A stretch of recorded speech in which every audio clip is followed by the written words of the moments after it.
very shocking. Yeah. And my concern is, in a minute you will see mics all over me. Right.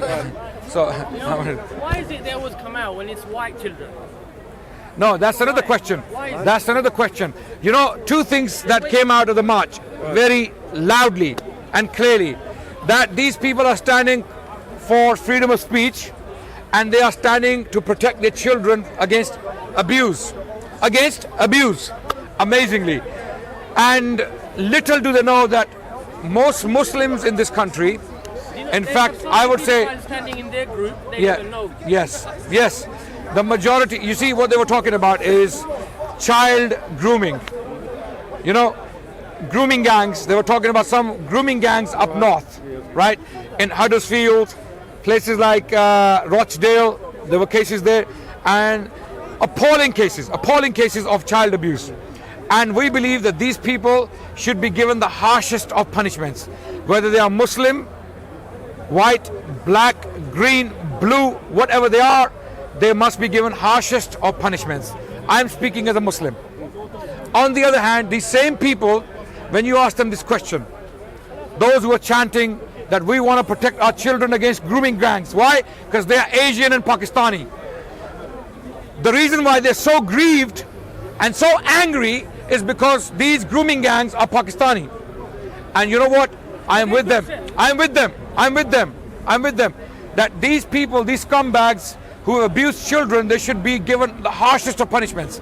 However, having said that, the question is, who are the majority of pedophiles in this country? Are they Pakistanis? Are they Japanese? Indians? They are white people. There are cases where white people specifically travel to Far East to have sex with young girls.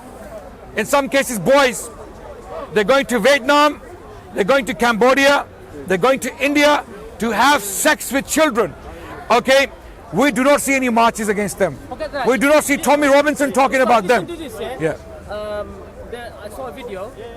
There's a white couple. They saw an Asian couple fly tipping. They went mad. I saw that on Facebook. Did you see that? Yeah, they went mad. Yeah. When they saw white people coming to that same spot doing it. Yeah. Nothing. Right. The crime gets.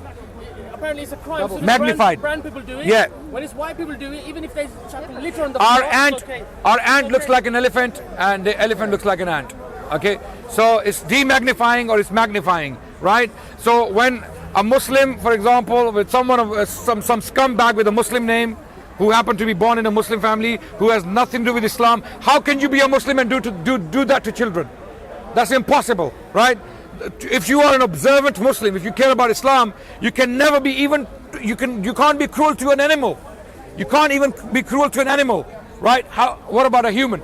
So the point I'm making is that when white people are doing this, Jimmy Savile, other white grooming gangs, you know, sex trafficking happening in Europe, who's doing it? Who's doing it? Pakistanis are doing it. Who are bringing girls from Eastern European countries to be sold as sex slaves in Britain, in Germany, in France, in the streets of Italy? Who's bringing girls from Lithuania, places like Romania? Who's bringing them in? Pakistanis? Is it Pakistanis? So where is the outrage? The question is, outrage has to be proportionate. It has to be fair. It has to be truly represented. We are with the British people. We are British in their pain when they talk about the suffering of children who have been groomed by some Asian gangs. And we are saying that they should be given the worst of punishments. Do not let them out. Lock them up, throw away the key. But why do we not talk about white grooming gangs? Why do we not talk about white pedophiles throughout Europe? Child porn is a business because it is happening in Europe. Where do the videos come from? Very, very few come from the rest of the world. Very few. You'll find very few from India. Very few from South America. Majority of the child pornography we see, according to researchers, is coming from Europe. Europeans are doing it. So it is hypocrisy to accuse 50 Asian men or 100 Asian men and accuse the entire population of the same crime and ignoring the elephant in the room. The elephant in the room is being ignored. So this is unfair. They So, said it. They want to drive us out. Yeah. They want to drive us out of our homes. yeah. They want to take our So property. accuse them. That's what they want to do. And you know what? This is not new. Let me explain something to you. This is not a, you know, no. They want to play the video. Let me explain something to you. This is not a new tactic. We want to terrorize them. We want to drive This them out. strategy of dehumanizing a minority or people you don't like Whatever, I can't remember. is not new. Did you hear this rhetoric on the news when the immigrants were coming in? That immigrants who have come into Europe are groping white young maidens. Do you remember that? Who remembers that? Right? Immigrants are coming in into Germany. They have been given a home. Say it, say it. Yeah, it's say it. all on the news. They have been given a home. Some of them were being accused of what? Doing what? They are touching up white women and they are trying to rape them. You know what? Amazingly, those who study history, this same accusation was used against the black people in America to destroy them, to suppress them, to oppress them, to prison them.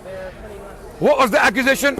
If you don't like a black man, after emancipation, I'm talking about after the Emancipation Proclamation, in 1863, Abraham Lincoln, he declared that the black people are free in America. So join the Civil War. So black people in the thousands joined the Civil War, and in 1865, the war was over. So the black people thought, now begins our good days. Now starts our paradise. We were enslaved, but little did they know that was the beginning of the hell. That was the beginning. Because previously, when they were slaves, masters, as cruel as they were, they took care of their slaves. They made sure the slaves have enough food so that they are able to work in the fields. But after they were freed, emancipated, laws were imposed on them. Their humanity was taken away from them. In fact, when a black man committed a minor crime, he was put in prison, and then other crimes were put on him, and his imprisonment was extended by law. And if you don't believe me, there's a book published by Cambridge University Press, and the book title is The Altar of Lynching. It is titled The Altar of Lynching. This gentleman in this book, he talks about how the law completely destroyed the black people after the Emancipation Proclamation, after they had been freed from slavery, right? And how were they being dehumanized? One of the ways used to dehumanize was that they are beastly, they are sexual, they are lustful, and they lust after white maidens. They want to rape our white girls.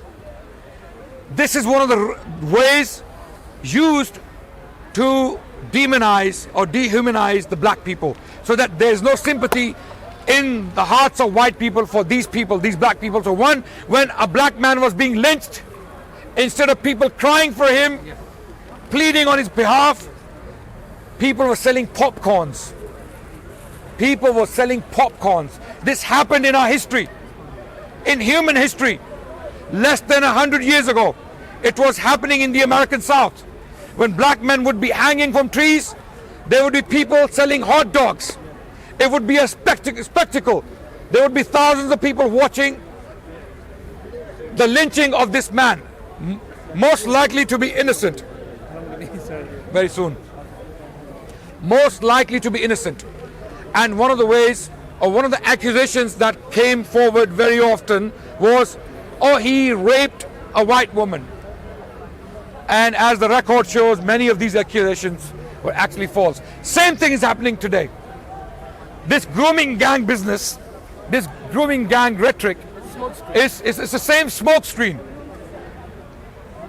The people who are instigating this propaganda are well aware of Muslims in this country. They know the overwhelming majority of Muslims are against this. There are some scumbags with Muslim names who have done this. They are being magnified and they are being made to look like the representatives of our communities.